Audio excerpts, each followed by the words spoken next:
Good day, sir. I am Alizar Bantas from BSN 1C, your student nurse for today. So today, I'm going to state the procedure and rationale of the suctioning. So definition, it is the aspiration of secretion through the catheter connected to a suction machine or wall suction outlet.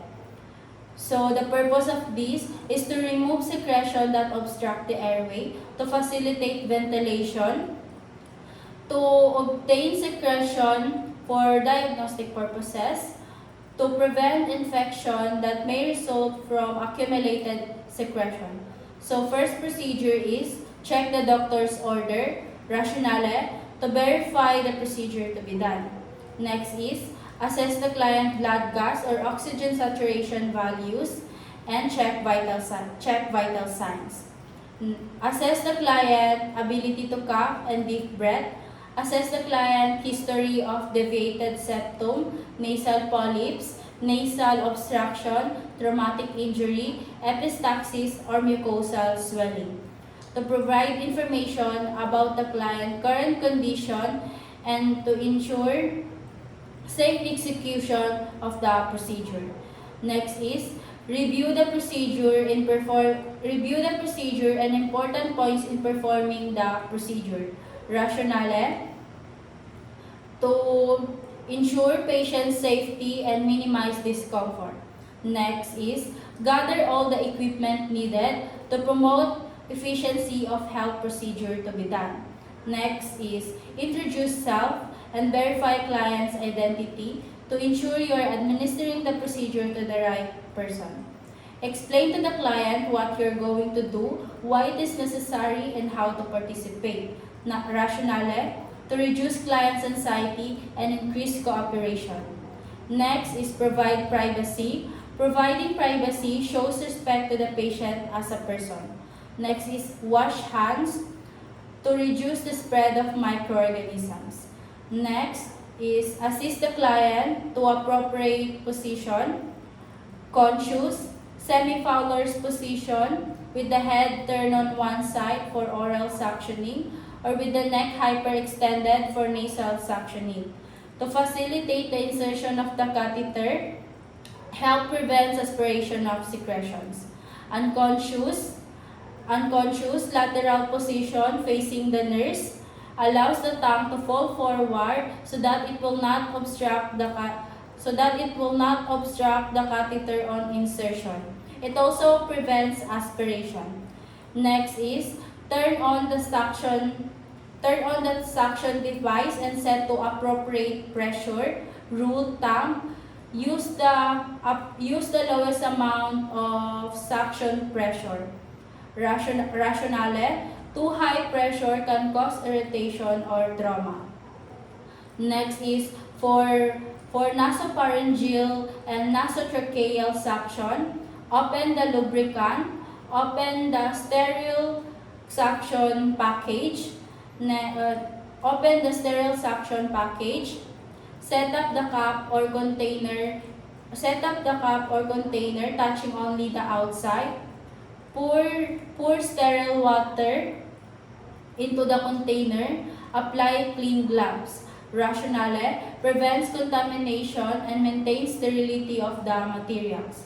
Next, with your sterile glove hand, pick up the catheter and attach it to the suction unit. Rationale, prevents contamination and maintains sterility of the materials.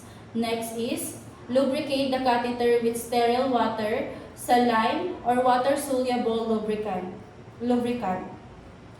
Reduces friction and eases insertion. Next is, without applying suction, insert the catheter into either nares and advance it along the floor of the nasal cavity to prevent injury. Next, never force the catheter against an obstruction. If one nostril is obstructed, try the other to prevent injury. Next is to prevent injury.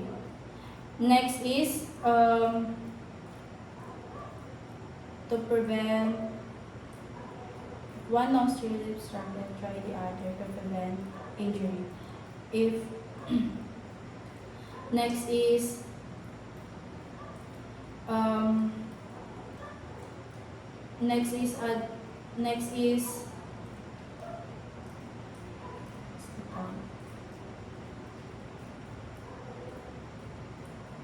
perform suctioning. Perform suctioning. Apply your fingers. Perform suctioning. Apply your fingers to the suction control port to start suction. And then rotate the catheter to ensure that all surface are reached and prevents and to ensure that all surface are reached and prevents trauma due to prolonged suction. Next is apply suction for 5 to 10 seconds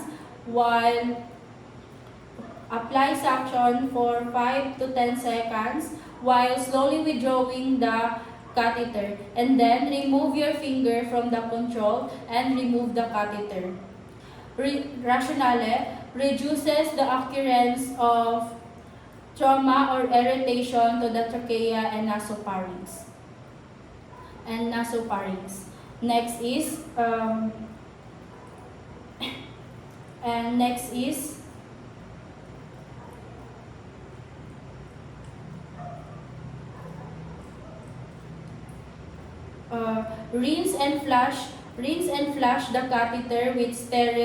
rinse and flush the catheter with sterile water or saline. Relubricate.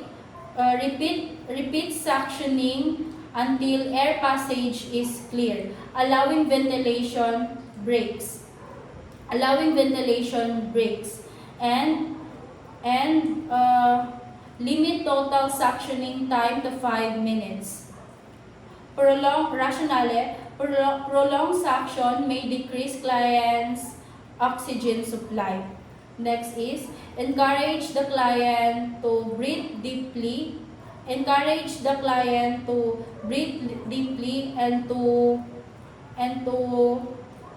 cough between suction. Use supplemental oxygen if appropriate.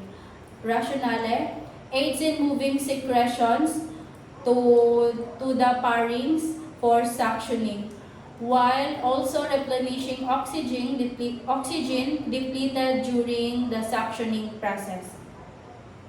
Next is obtain a specimen if required. Rationale for diagnostic purposes.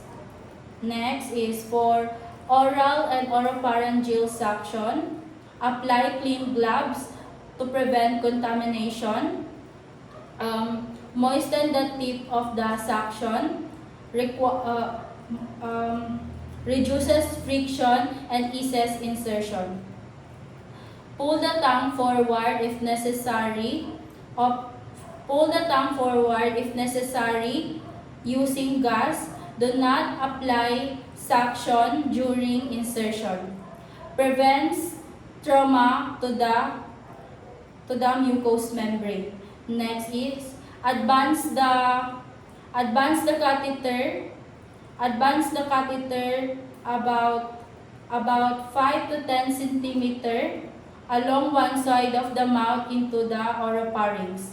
Apply suction to secretions that collect the mouth and beneath the tongue.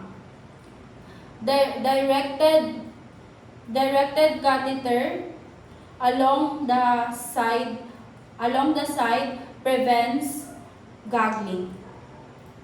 Remove and discard gloves and perform hand hygiene to prevent contamination. Next is assist the client in a comfortable position to provide comfort and safety. Next is for the evaluation. Evaluate the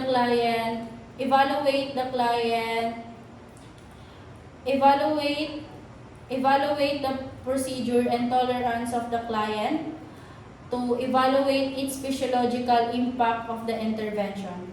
Document the procedure document the procedure to provide accurate data in the care of the client. And that's all the procedure and rationale of the sanctioning. Thank you, sir.